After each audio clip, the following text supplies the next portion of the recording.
Hello there! Welcome to Tuskeh Talks, my take on the week in WoW, WildStar, and in general. My name is Tuskeh, and in this episode I'm going to grind my teeth at everyone in the beta, snicker at the hilarity of WildStar, and then squee about fancy new YouTube news.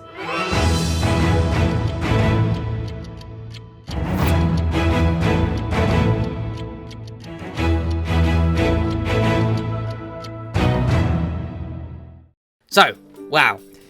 Big news has come. The Warlords of Draenor beta has been announced. It is officially beginning. And the realms are coming up tomorrow, apparently. The first wave of invites is being targeted at WoW veterans, which is cool. And you'll be able to copy your live characters over to the Warlords of Draenor beta, which is very nice. And overall, this is good news, I think. Blizzard have clearly been working quite hard on Warlords of Draenor, and a beta beginning in June is a good sign for a release date that isn't, near Christmas. There's obviously a lot more work to do at this point, but this is still good news. And I have to say, I'm cautiously optimistic that the game will be released when they, said it would be. But. This highlights a bit of an issue that I've noticed. So in the last Tuskeh Talks, I mentioned the lack of new content from Blizzard because they're focusing on Warlords of Draenor, which is perfectly fine, I suppose. I mean, I wasn't that happy about it, but like I said, there's very little I can do about it. And this is my problem. Blizzard are obviously pushing the beta quite hard at this point. They're trying to hype it up, get people into the beta, trying to talk about it, giving it to people that will cover it, people like Fat Boss and Mike Preach WoW and Final Boss, loads of different fan coverage sites. And they want to have it all over the internet. They want to have their gamers do their normal WoW thing and then go online and see that, new stuff about Warlords of Draenor. I'll keep playing and wait, which is a very smart business decision. But in my opinion, they may just be kind of shooting themselves in the foot here. I mean, going into an alpha and a beta and spending so much time hyping it up and releasing information will only make Warlords of Draenor's actual lifespan smaller. The appeal is going to last less amount of time when the game is actually out if the majority of players have already spent time looking at sites or reading this piece of information, that piece of information, seeing the overall storyline, seeing the quests, seeing, dungeons and maybe even raids, or even more than that, actually playing it before it's released.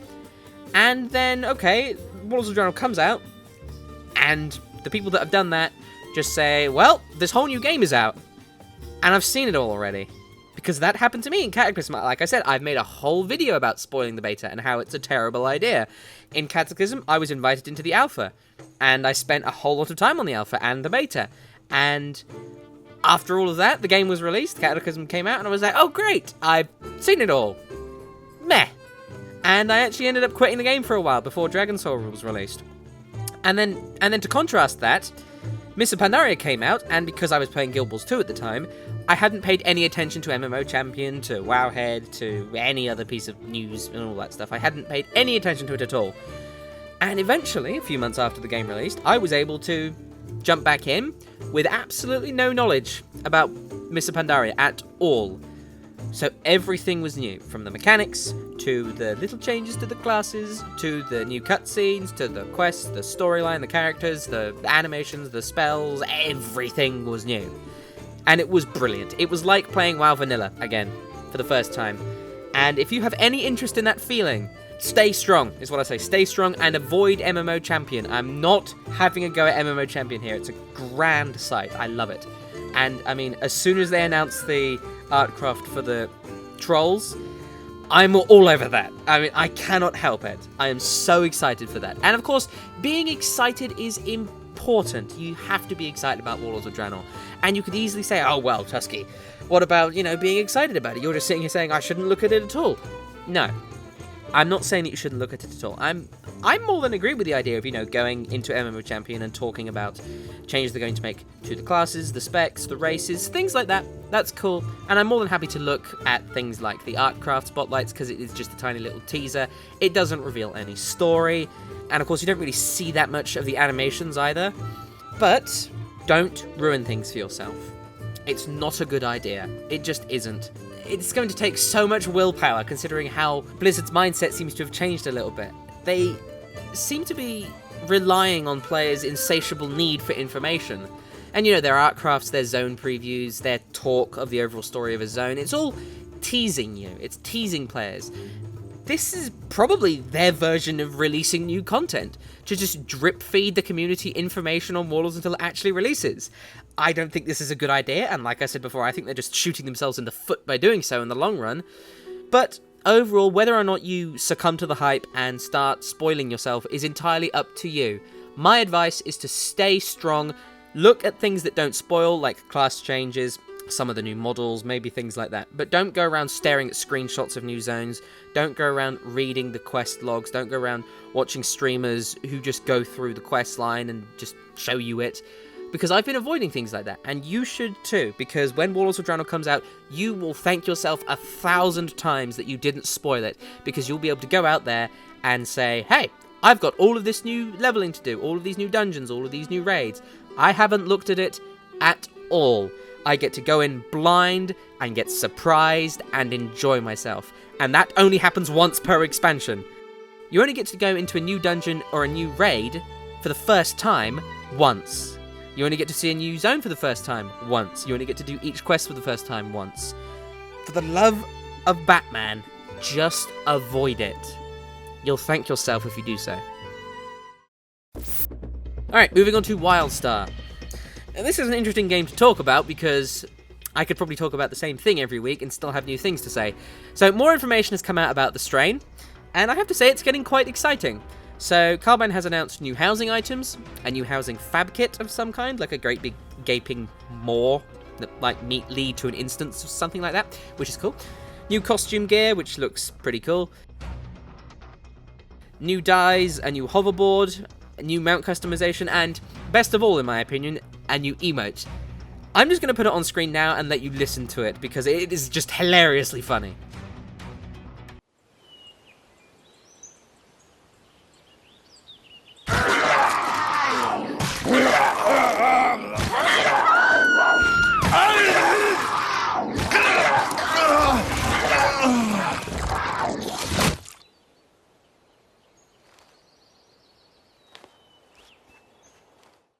So I really like all this stuff, and as I mentioned last video, I'm a little bit worried about the speed of content releases, and I covered that all last time, so you can go and watch that if you want to hear my opinion on that. But I think I want to be optimistic this time. This is great, in my opinion. New content is awesome, and Carbine have clearly had this stuff ready for a while. I really hope that they have a backlog of more stuff like this, and if they don't, they better bloody well start working on it, because if they can release content of this quality, and it does look like quality content, it just looks like more Wildstar, which means it's quality content, and they can do more of that more often, or at least at the pace that they seem to be doing it now, it's going to very much increase the lifespan of their MMO, because they'll have something ready for the horizon of each player. By that I mean, you'll be able to get to level 50, do your stuff, and start getting into the repeated grind of doing dailies, rep grinds, dungeons, things like that. And you'll be able to say, right, I'm doing this, but in a few weeks, maybe a few months, there's that on the horizon. Which is very much Blizzard's technique with Warlords of Draenor, which is awesome. But that's a whole expansion, it's something massive. This is much smaller in scope. But Blizzard don't tend to do this very often. And I really hope that Wildstar patches itself like this more than WoW does. Because if it can do that, then it's going to have an edge. And let's not beat around the bush here. Wildstar and WoW are in competition, without a doubt. I mean, even if Wildstar was free to play, it would be in competition with WoW, because every MMO is in competition with WoW, because WoW is the king of MMOs. It has the most players, the most subscriptions. That means it's the king, and every MMO wants to dethrone WoW. It's that simple. They may not succeed, but Wildstar is giving it a hell of a go, and when I'm playing it, I don't think about that. I just like to think this is a fun MMO, and the developers seem like they know what they're doing. They seem to be very clear about what they're doing, and I like it.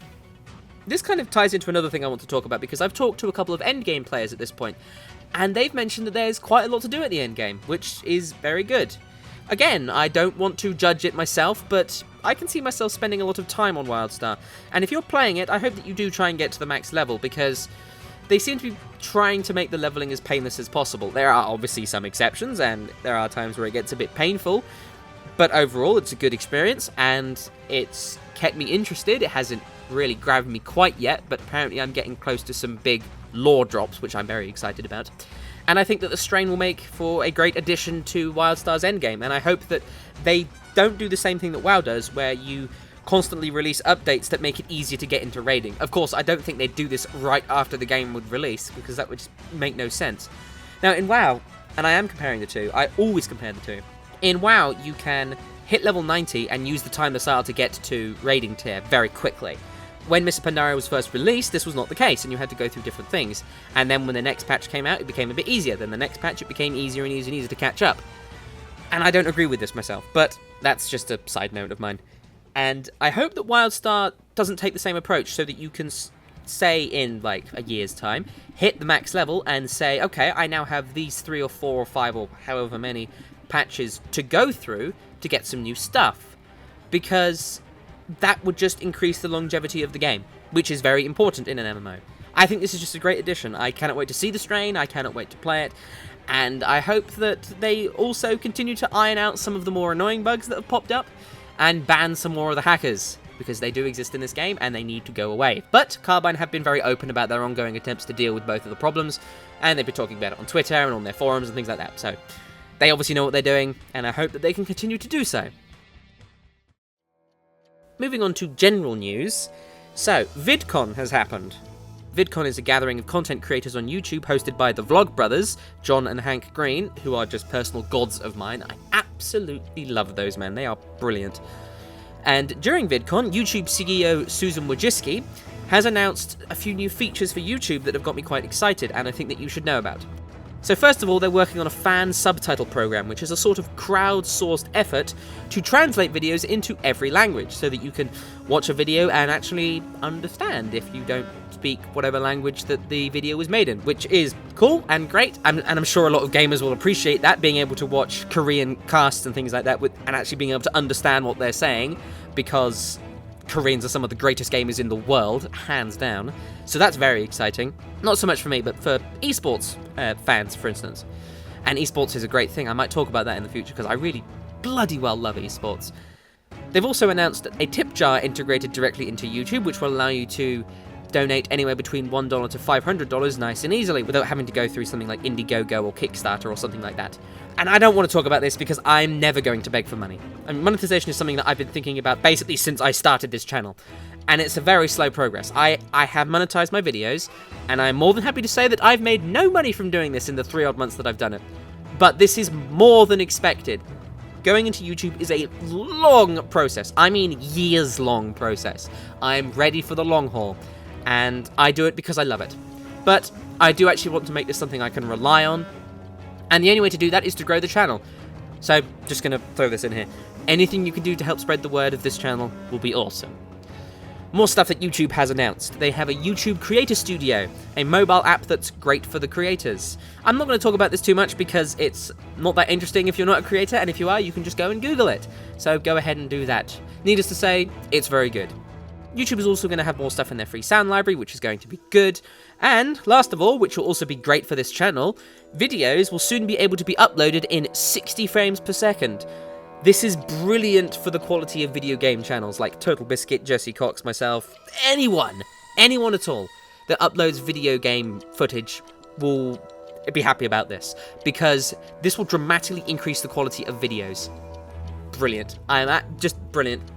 I'll talk probably a bit more about frames per second in the future, but needless to say, this is brilliant, and you should be excited about it. So that's it for this episode of Tuskeh Talks. I hope you enjoyed it and found it helpful. If you have any thoughts, feedbacks, comments, things like that, you can contact me using the links in the description, or you can just leave a comment. Make sure you subscribe to catch my videos as soon as they come out. Thank you very much for watching, and I wish you the best of luck with your gaming endeavours.